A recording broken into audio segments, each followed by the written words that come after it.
Tema yang kita angkat hari ini saya kira cukup menarik, apalagi terkait dengan penelitian di partai politik.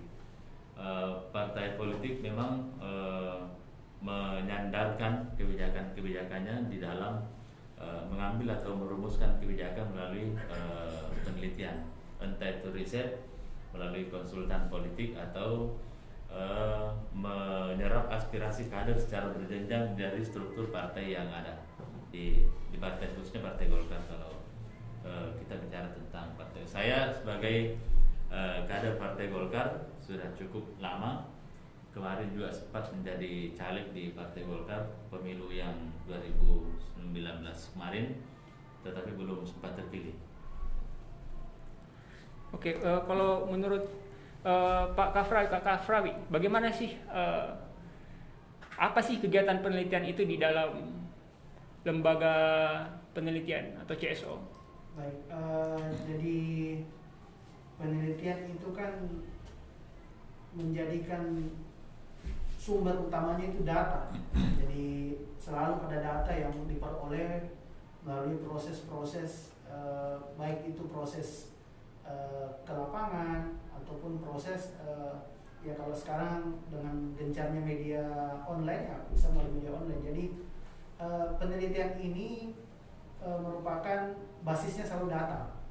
Terkait dengan misalnya dengan partai politik, terutama kita telah membersamai kegiatan polis brief pembuatan kertas kebijakan dengan kader-kader muda di dalam partai yang ada di Sulawesi Selatan. Penelitian ini dijadikan sebagai hal yang pokok untuk menyerap aspirasi rakyat, aspirasi masyarakat.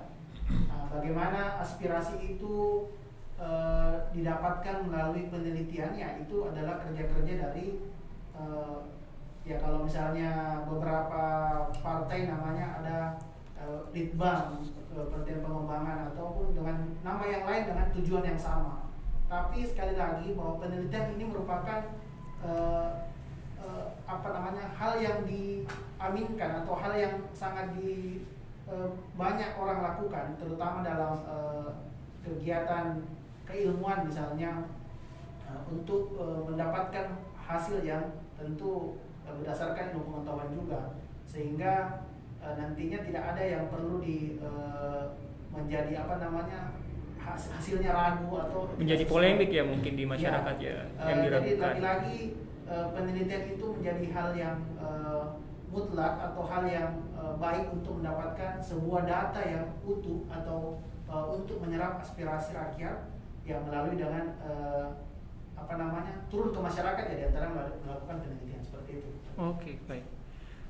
Terima kasih jawabannya. Kita akan beralih ke pertanyaan berikutnya, Pak. Jadi dalam melakukan penelitian dan kebijakan itu sejauh ini bagaimana si Partai Golkar dalam melakukan penelitian dan kebijakan itu? Di dalam hal ini selalu menjadi tolak ukur atau patokan adalah sejauh mana kita mampu menyerap aspirasi masyarakat, termasuk menyerap aspirasi kader partai. Kenapa hal itu menjadi penting? Karena di dalam merumuskan kebijakan partai, kita selalu ingin menjadi menyuarakan suara rakyat. Partai politik hadir untuk tujuannya untuk menyuarakan aspirasi masyarakat.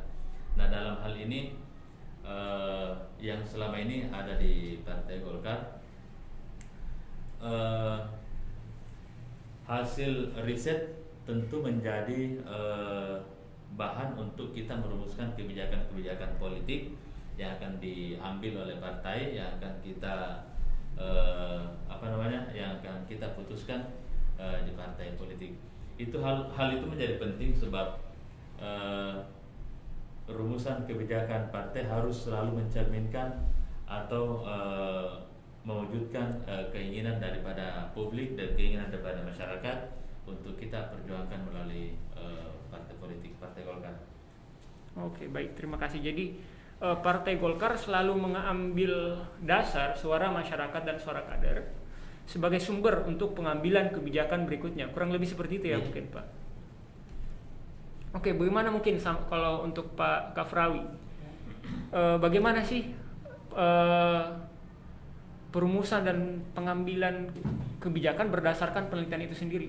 Jadi tadi kalau Pak Kafrawi mengemukakan terkait penelitian yang berdasarkan menggunakan media sosial, berbasis riset, kira-kira bisa kasih nggak sih contoh yang kira-kira realnya yang bisa membuat kita tidak mengawang-awang pada teori misalnya? Ya. Baik, jadi misalnya LSKP pernah di tahun 2016 melakukan penelitian bagaimana masyarakat Kota Makassar tingkat kepercayaan terhadap partai politik. Jadi penelitian ini dilakukan selama 1 dekade 10 tahun mulai 2016 sampai terakhir 2016. Apa hasil penelitian itu? Bahwa tingkat kepercayaan masyarakat terhadap partai politik di tahun 2006 itu sangat rendah. Namun 1 dekade atau 10 tahun setelah di tahun 2016 ternyata masyarakat mengalami peningkatan kepercayaan terhadap partai politik. Apa sebenarnya yang menjadi dasar sehingga masyarakat bisa semakin hari bisa percaya kepada partai politik? Sekali lagi tentu partai politik terus berbenah diri untuk bagaimana supaya kebijakan-kebijakannya itu berdasarkan hasil-hasil yang disuarakan oleh rakyatnya atau konstituennya. Nah, inilah yang kita lakukan melalui kertas kebijakan ini, bagaimana mengupayakan fungsi-fungsi penelitian ini sehingga partai politik ya bisa saja tidak perlu misalnya menyewa lembaga riset dari luar misalnya, dengan memanfaatkan teman-teman yang ada dalam internal yang mungkin memiliki kapasitas. Kalaupun misalnya belum cukup ya tentu partai politik memiliki cara untuk melengkapi kapasitas itu biar lebih sempurna. Nah, sekali lagi tentu proses-proses penjaringan yang perlu dilakukan oleh partai politik sehingga menempatkan kader-kadernya ya sesuai dengan fungsinya masing-masing. Kalau misalnya dalam fungsi penelitian tentu harus yang ya minimal kalau misalnya sekolah tinggi ya tentu minimal sarjana lah, jadi dia punya pengalaman penelitian, pengalaman menulis sehingga ketika terjun dalam partai politiknya bisa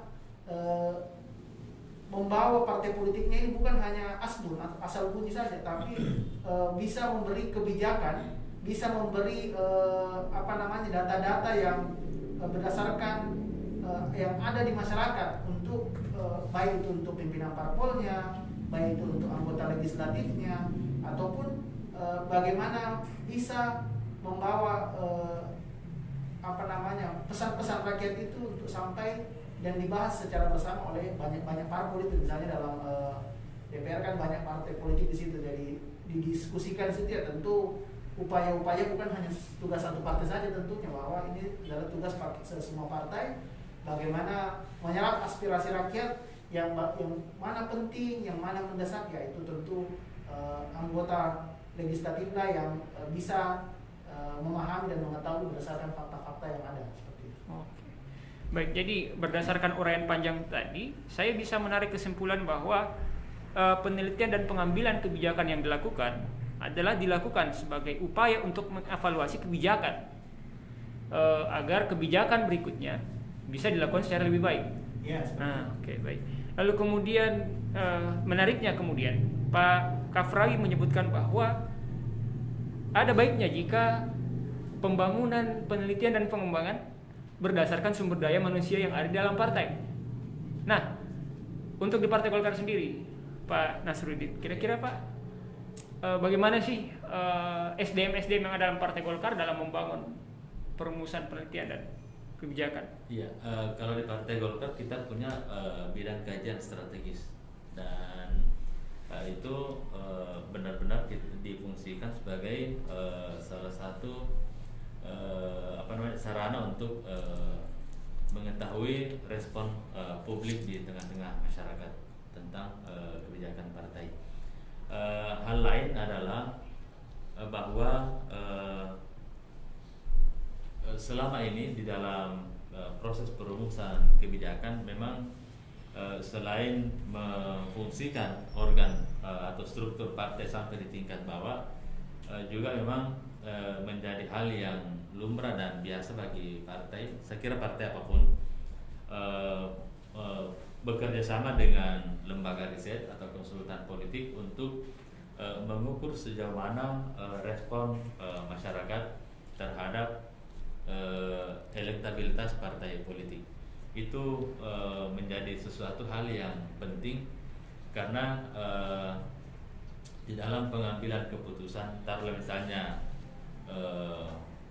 partai mau memutuskan siapa yang akan menjadi calon bupati atau wali kota atau kepala daerah, itu harus diukur cermat betul, jangan sampai kita salah dalam mengambil calon kandidat. Dan itu salah satu tolak ukurnya adalah lewat riset, lewat penelitian. Di samping memang ada proses penjaringan yang dilakukan di internal partai politik. Saya kira semua partai politik punya mekanisme, punya tata cara di dalam melakukan penjaringan. Salah satu indikatornya adalah melakukan riset, baik yang dilakukan oleh internal partai maupun bekerjasama dengan konsultan politik atau lembaga-lembaga riset yang ada. Oke, menarik karena Pak Nasruddin menyebutkan bahwa tidak hanya memanfaatkan sumber daya manusia yang sumber daya yang ada dalam partai, tapi juga menyewa atau kemudian bekerja sama, mungkin bekerja sama lebih tepatnya dengan lembaga-lembaga konsultan atau lembaga konsultan riset. Nah, sejauh ini kan berdasarkan setelah puluhan tahun Partai Golkar berdiri, lalu kemudian setelah 20 tahun reformasi ya Pak, 20 lebih tahun reformasi. Apakah Partai Golkar, kita ke Partai Golkar sendiri dulu, partai tidak merasa bahwa dengan disewanya, mohon maaf ini, lembaga riset ini, apakah tidak terlalu memberatkan dengan seperti tadi yang disebutkan sama Pak Kafrawi tadi menyebutkan ada baiknya dengan memaksimalkan atau memanfaatkan sumber daya manusia yang ada dalam partai, alih lebih baik menggunakan sumber daya itu sendiri bukan dengan menyewa. Bukan berarti merasa apa ya, tetapi kita mau hasil yang terbaik, dipadukan antara proses dan mekanisme yang ada di internal partai dipadukan dengan hasil riset yang dilakukan oleh konsultan politik baik secara nasional maupun lokal di daerah, dan itu memberikan masukan kepada partai di dalam proses pengambilan keputusan. Itu karena tantangan dan dinamika politik sekarang begitu cepat bergerak, sehingga partai politik juga harus menyesuaikan diri. Kalau tidak bisa ketinggalan. Salah satu contohnya misalnya mungkin 5 tahun 10 tahun yang lalu seperti yang disebutkan oleh Pak Kafrawi tadi, bahwa ada pergeseran nilai antara 10 tahun dengan kondisi saat ini. Itu menandakan bahwa dinamika masyarakat itu sangat cepat berubah. Oleh karena itu menjadi tantangan tersendiri bagi partai politik untuk menjawab itu, untuk menjawab dinamika masyarakat yang berubah dengan cepat. Saya kira variabelnya cukup banyak. Teknologi informasi yang bergerak begitu cepat, arus informasi yang hari ini kejadian, hari ini juga bisa kita saksikan.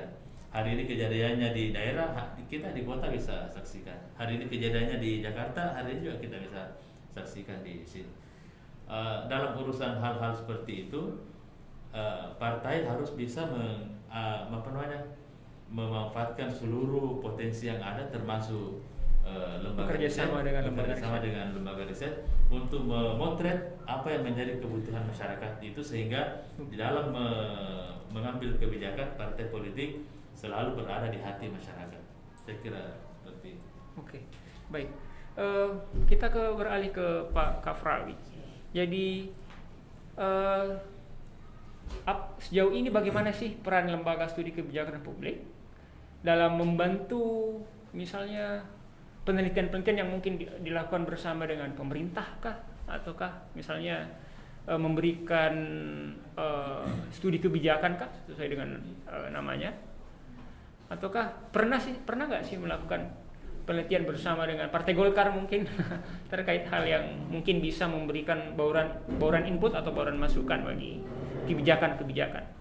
Ya, jadi lembaga studi kebijakan publik ini melakukan riset secara independen. Bagaimana kita melihat partai politik ini dari hari ke hari semakin meningkat peningkatannya. Artinya tadi misalnya dengan berbagai nama misalnya tadi kata KUP di Partai Golkar ini namanya kajian strategis. Ya, itu sebenarnya nama lain dari riset dan development atau penelitian dan pengembangan, bahwa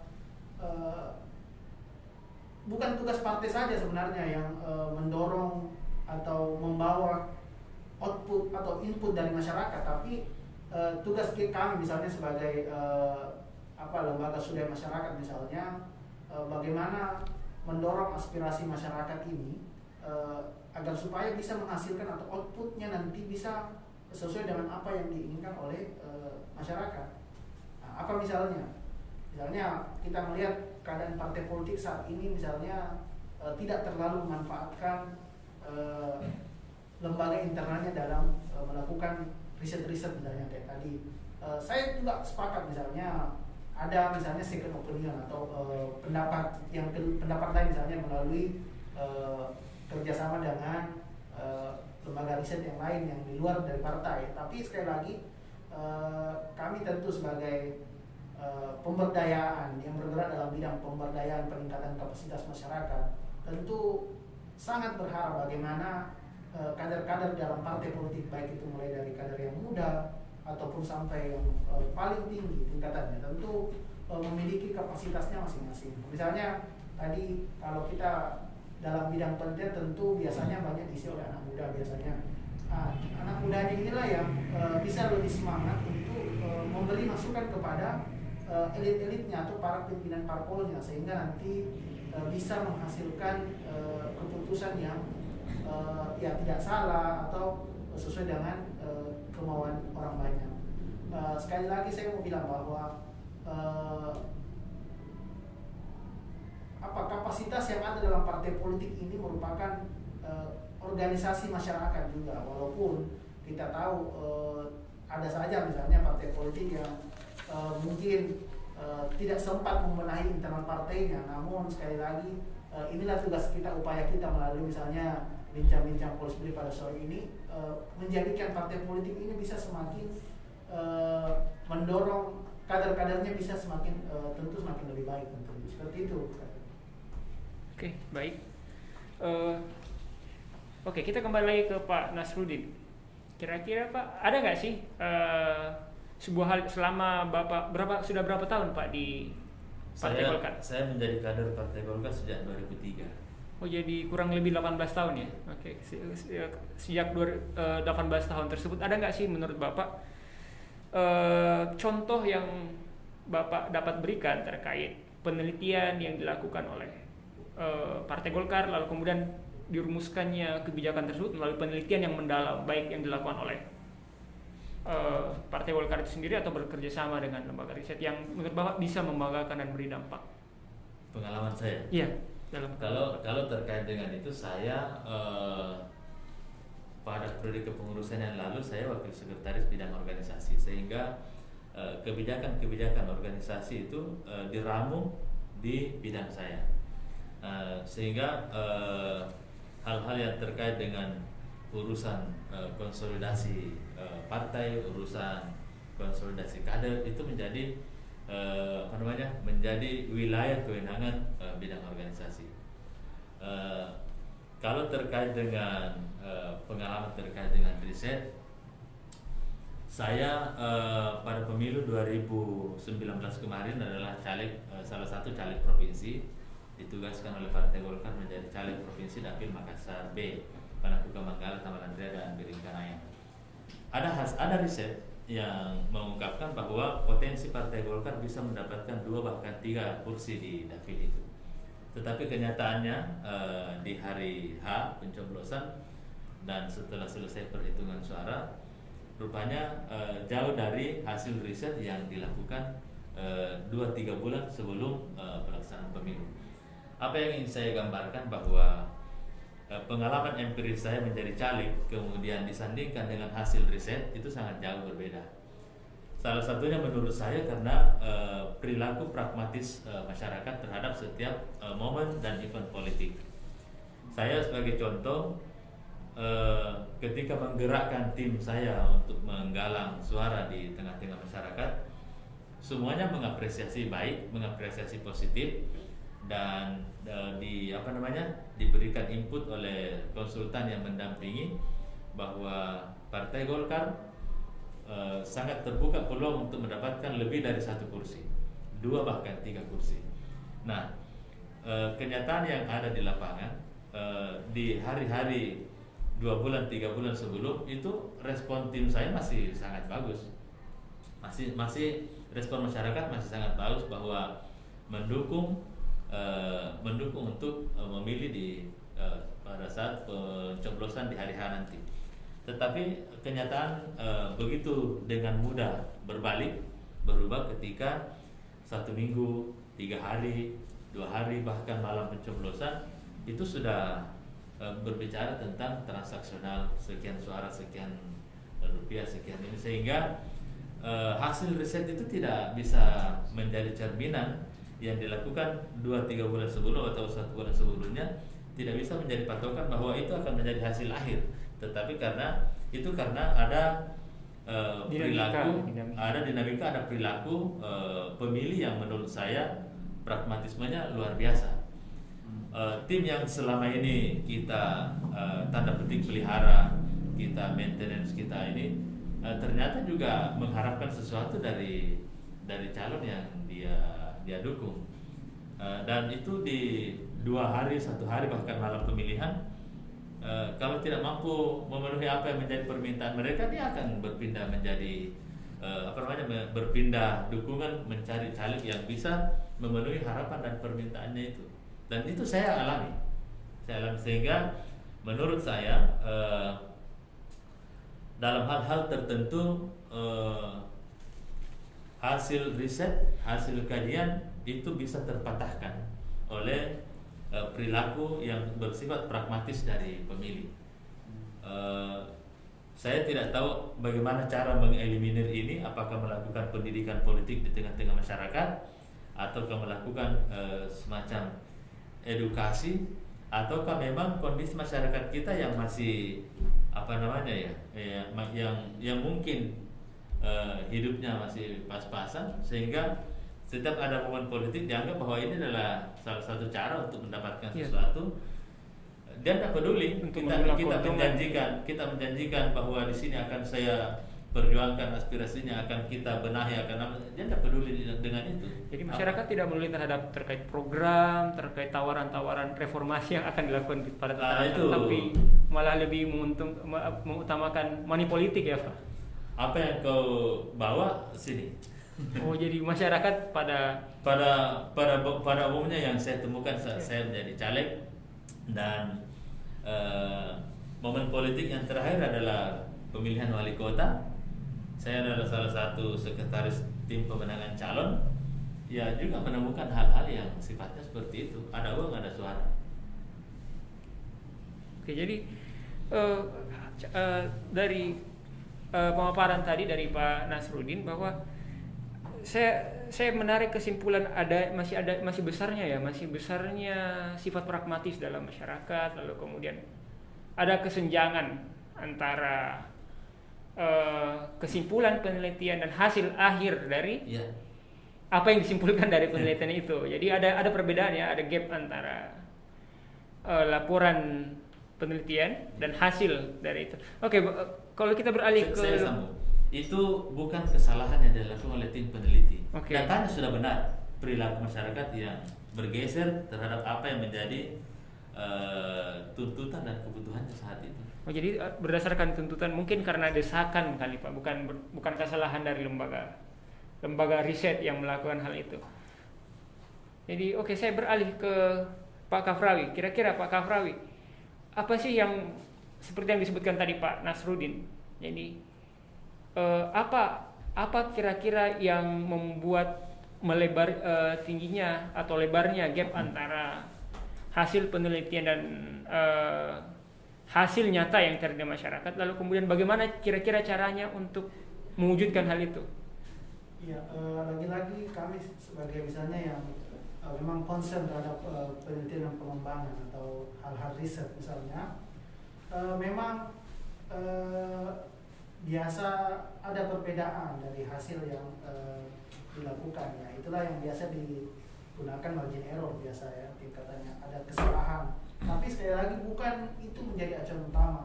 Kami misalnya di LSKP mendorong lagi-lagi bagaimana partai politik ini bisa memberi ruang yang cukup, bukan hanya sekedar ya kami tahu bahwasanya sumber dana yang perlu dikeluarkan partai untuk menyewa atau membayar lembaga riset itu sangat tinggi, dan itulah yang sebenarnya bisa dihemat oleh partai politik jika partai politik bisa memberi akses atau bisa memberikan suplai yang banyak kepada lembaga riset internalnya. Nah, inilah yang kemudian ya apapun nanti hasilnya berbedakah ataupun tidak sesuai dengan hasil riset yang dilakukan, tapi inilah yang dijadikan sebagai tolak ukur acuan yang mendasar. Ya lagi-lagi memang perihal sifat masyarakat yang kadang masih dinamis, yang kadang hari ini misalnya mendukung salah satu parpol misalnya, kemudian tiba-tiba di waktu yang lain akan bergeser mendukung partai yang lain juga. Inilah yang perlu dijaga bersama, bagaimana meningkatkan kepercayaan partai politik. Ya, tentu sekali lagi bagaimana membenahi, saya misalnya dari sisi luar partai politik bisa sekedar mensarankan saya bagaimana partai politik ini bisa memperbaiki secara internal. Tentu ya ketika internalnya sudah semakin baik, tentu saya rasa masyarakat akan percaya kepada partai politik itu sendiri. Bagaimana partai politik membawa aspirasi masyarakat, kemudian dari aspirasi itulah yang nanti yang akan menghasilkan kebijakan-kebijakan yang pro rakyat tentunya. Sehingga ya masyarakat mau dibumbui apapun oleh kader-kader atau calon-calon dari partai lain, tentu tidak akan berpindah jika sudah ada calon yang memang atau ada kandidat-kandidat yang memang dilihat, oh ini sudah pilihan saya ini, oh ini berdasarkan hasil riset internalnya ya memang orang ini yang paling terbaik di wilayah ini, yang mampu membawa aspirasi kita atau membawa suara konstituen sampai ke baik itu di tingkatan daerah, Kota Makassar, atau misalnya sampai ke tingkat provinsi, bahkan sampai ke level nasional. Nah inilah kemudian bisa dijadikan tolak ukur bagi pimpinan parpol agar supaya bisa memberi ruang yang cukup banyak untuk litbang atau misalnya kalau di Partai Golkar tadi kajian strategis, agar supaya bisa mendapatkan suplai yang banyak, baik itu dari proses pendanaannya, proses kaderisasinya, ataupun ruang untuk meneliti hal-hal yang dibutuhkan kebutuhan mendasar masyarakat. Ini yang penting. Jangan hanya sekedar misalnya partai politik mau misalnya dekat pemilu baru partai gencar untuk melakukan penelitian. Nah, sebenarnya inilah tugas-tugas kita bersama, bukannya tugas partai politik. Kami misalnya di CSO tentu juga berupaya bagaimana agar masyarakat ini bisa terpenuhi aspirasinya melalui upaya-upaya proses penelitian, kajian-kajian yang ada seperti itu. Oke, menarik ya melihat bagaimana antara konsep ideal dan kemudian hal yang telah dirasakan oleh secara praktik oleh Pak, baik seperti yang dipaparkan oleh Pak Kafrawi dan yang dipaparkan oleh Pak Nasruddin. Sekarang kita beralih kepada pertanyaan berikutnya, karena kita telah berbicara banyak terkait bagaimana kebijakan-kebijakan partai politik, lalu kemudian bagaimana kemudian perumusan kebijakan partai politik itu dilakukan berdasarkan penelitian, berdasarkan riset bersama baik secara internal maupun kemudian bersama konsultan politik. Yang mau ditanyakan yang kira-kira menurut saya menarik untuk kita teliti, menurut Bapak selaku kader muda Partai Golkar, mengapa sih seperti tahun lalu misalnya, saya ingin mengambil contoh kebijakan politik yang dikeluarkan oleh DPR yang diwakili oleh berbagai partai politik dan tentu termasuk Partai Golkar di dalamnya. Mengapa masih ada, jika pengambilan kebijakan didasarkan berbasis penelitian, berbasis riset yang dianggap itu merupakan hal yang terbaik, kenapa sih masih ada kebijakan yang ditolak, Pak? Kita ambil misalnya contoh seperti Undang-Undang Ciptaker tahun lalu. Jadi kira-kira seperti apa sih, kenapa masih ada penolakan masyarakat? Kalau itu saya kira bukan penolakan, tetapi memang yang seperti yang saya bahasakan tadi bahwa informasi begitu cepat perkembangannya, dinamika masyarakat juga berubah, bisa setiap saat berubah, sehingga hal-hal yang bersifat politik bisa seketika diterima, bisa juga seketika ditolak. Tetapi hal lain yang sifatnya lebih berdasar pada kepentingan masyarakat, saya kira sepanjang menurut penilaian dan kajian masing-masing partai politik, berdasarkan kepentingannya juga masing-masing, saya kira tetap akan terus diperjuangkan atau dilanjutkan. Yang pasti bahwa partai politik selalu berpegang teguh bahwa apa yang dilakukan adalah berdasar pada kepentingan masyarakat. Itu secara garis besarnya partai politik melakukan itu. Kalau terjadi benturan antara satu kebijakan dengan kebijakan lain, antara kebijakan legislatif dengan pemerintah atau dengan masyarakat, saya kira tidak adanya titik temu di mana kepentingan itu bisa sejalan, seirama dengan apa yang diperjuangkan oleh wakil rakyat. Oke, baik Pak. Jadi saya mengambil kesimpulan bahwa Bapak mengatakan Undang-Undang Ciptaker tetap diberikan, dilakukan atau diambil dan diterapkan berdasarkan demi kepentingan masyarakat luas. Ya. Oke. Jadi artinya banyak disinformasi yang beredar, mungkin disinformasi atau berita-berita yang mungkin membuat resah di masyarakat. Jadi bagaimana menurut Pak Kafrawi melihat hal ini? Ya, saya rasa itulah yang menjadi dinamisnya dalam politik. Nah, inilah yang dilakukan misalnya proses-proses penelitian, misalnya bagaimana hasil penelitian ini bisa memotret atau bisa memberikan gambaran bagi penentu kebijakan di DPR atau di pemerintah, di eksekutif misalnya, melihat bagaimana misalnya kebijakan itu sangat penting dan sangat mendesak. Itu yang pertama. Jadi kalau misalnya peraturannya atau kebijakan ini sangat penting dan sangat mendesak, tentu ini harusnya jadi utama. Nah, tapi kalau dia menjadi nomor 2 misalnya cuma sangat penting tapi tidak mendesak, berarti dia tidak perlu buru-buru karena belum terlalu mendesak. Nah, misalnya dia ada bergeser ke yang ketiga misalnya, oh ini tidak penting tapi sangat mendesak. Nah, itu tergantung lagi. Itulah kenapa di DPR ini banyak partai politik misalnya, tidak ada yang menjadi mayoritas misalnya. Ya ini untuk menyerap aspirasi yang beragam itu.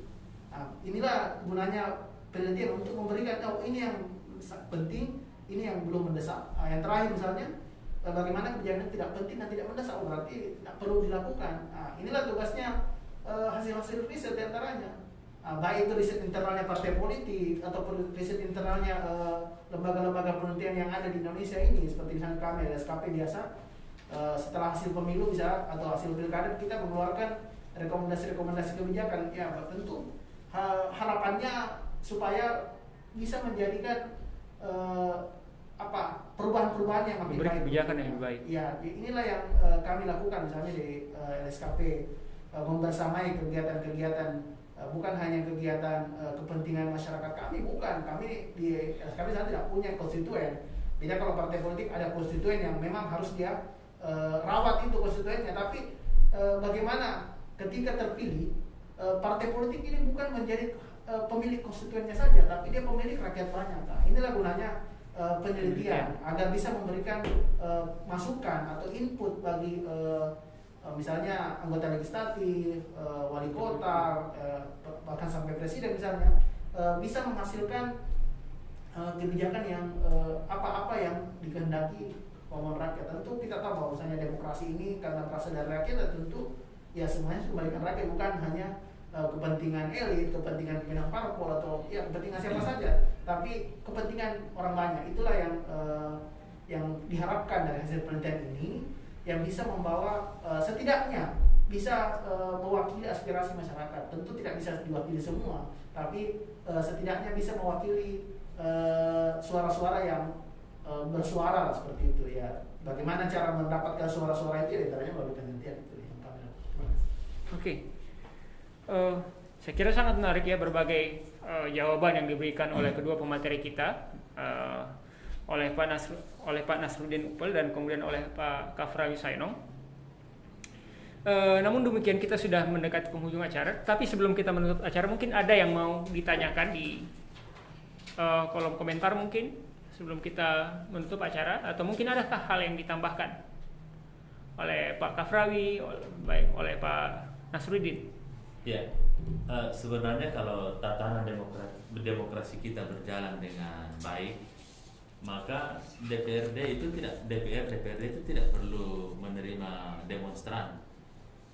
Kenapa? Karena partai politik punya kader, punya simpatisan, punya pemilih, punya segalanya. Sehingga kalau ada saluran aspirasi atau ada kepentingan pemilih, atau ada kepentingan masyarakat, kepentingan kader, kepentingan simpatisan yang bertentangan dengan apa yang terjadi di masyarakat, silahkan demo ke partainya. Silahkan sampaikan aspirasinya melalui partai politik sampaikan ke DPR. Di DPR ada fraksi yang menjadi perpanjangan tangan partai, dan dari situ apa yang menjadi kebijakan partai itu disalurkan melalui fraksi yang ada di DPR. Saya kira itu menjadi saluran aspirasi yang diserap oleh partai politik ke DPR. Oke, jadi dari pemaparan Bapak tadi, jika misalnya struktur-struktur dalam arena politik ini berfungsi dengan baik, maka menurut Bapak tidak akan ada lagi yang namanya demonstrasi ya Pak, karena demonya bukan di DPR tapi di partai. Oh, oke, baik. Jadi semuanya harus ada. Tapi bukannya itu malah membuat kamar-kamar tersendiri, Pak? Masing-masing partai politik punya konstituen, punya kader, punya simpatisan. Silahkan sampaikan di partai politik masing-masing. Okay. Masyarakat juga punya pilihan bahwa saya menyalurkan aspirasi pilihan politik saya ke partai A misalnya, Partai Golkar misalnya. Sehingga apa yang menjadi kepentingan politik saya sampaikan ke partai yang saya dukung, dan partai itu memiliki kewajiban menyampaikan ke DPR untuk dilanjutkan sebagai sebuah kebijakan politik. Mirip-mirip di Amerika mungkin ya Pak. Jadi orang benar-benar ketika dia sudah benar-benar identitas politik dari masyarakat itu sudah benar, seperti baik apakah dia Republik, kita berharap seperti itu, ataukah dia Demokrat. Jadi langsung saja ke pertanyaan tanpa kemudian ada kerusuhan, tanpa kemudian. Jadi harus ada saluran menyuarakan, saluran untuk mengemukakan pendapat dan saran sumbang pendapatnya mungkin.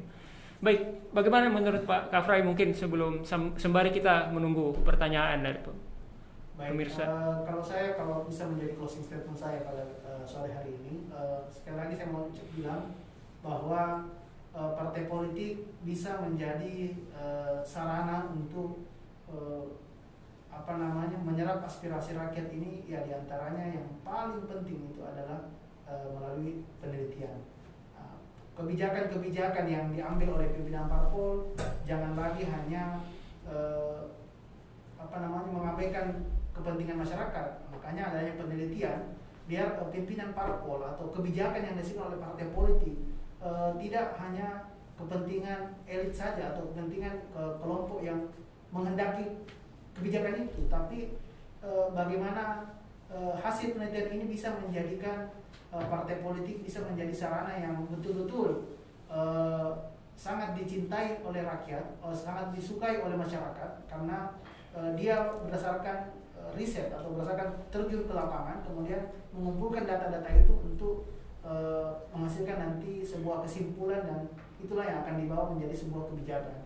Kemudian tentunya sekali lagi saya mau bilang bahwa kita semua tentu terutama dalam partai politik bisa memanfaatkan betul-betul SDM yang ada, sumber daya manusia yang ada. Bagaimana peningkatan kapasitas partai politik, tentu sekali lagi kita harus mau bilang bahwa partai politik merupakan miniatur negara. Dia semuanya ada dalam partai politik. Partai politik menjadi perwakilan rakyat untuk membawa suara-suara itu menjadi sebuah kebijakan yang untuk orang banyak, bukan hanya untuk sekali lagi bukan hanya konstituennya saja, tapi ketika dia sudah terpilih bukan menjadi suara konstituen saja, tapi dia menjadi suara orang banyak. Inilah yang perlu kita sama-sama benahi. Kami di LSK misalnya mendorong upaya bagaimana agar partai politik ini bisa semakin relevan tentunya dengan apa-apa yang diinginkan oleh rakyat. Saya kira itu. Oke, baik sekali jawaban dari Pak Kafrawi. Saya dapat menarik kesimpulan bahwa partai politik harus mengambil kebijakan berdasarkan riset, lalu kemudian membudayakan mengembangkan sumber daya manusianya untuk melakukan kebijakan partai politik yang lebih baik. Jadi saya kira itu penting ya. Saya kira itu penting agar mungkin karena si partai politik ini lebih mengetahui bagaimana kondisi parpol itu sendiri, internal itu sendiri. Makanya kemudian agar tidak terjadi kebijakan yang keliru atau kebijakan yang menyesatkan, saya kira memang hal tersebut perlu untuk dilakukan oleh partai politik dalam rangka melakukan kebijakan yang lebih diketahui oleh dirinya sendiri, karena memang benar bahwa kebijakan tersebut berlandaskan bagaimana keadaan dan kondisi tantangan yang dihadapi oleh partai politik. Baik, ada tambahan lagi Pak sebelum kita tutup sesi ini? Oke. Saya kira cukup sekian teman-teman. Terima kasih telah menyimak bincang-bincang Policy Brief bersama Lembaga Studi Kebijakan Publik. Dalam hal ini bekerja sama dengan readtimes.id. Kembali saya menyampaikan bahwa saya Andi Muhammad Zafir dari Lembaga Studi Kebijakan Publik bersama Pak Nasruddin Upel dari Kader Muda Partai Golkar dan Pak Muhammad Kafrawi Sainong dari Lembaga Studi Kebijakan Publik mengucapkan terima kasih. Jangan lupa untuk menyaksikan bincang-bincang Policy Brief kembali pada hari Sabtu pada pukul yang sama 16.30 dengan tema rekrutmen dan regenerasi partai politik, dan hari Minggu yaitu bagaimana kemudian dinasti politik, budaya dinasti politik di Indonesia. Oke, sekian, terima kasih. Billahi taufiq wal hidayah. Wassalamualaikum warahmatullahi wabarakatuh.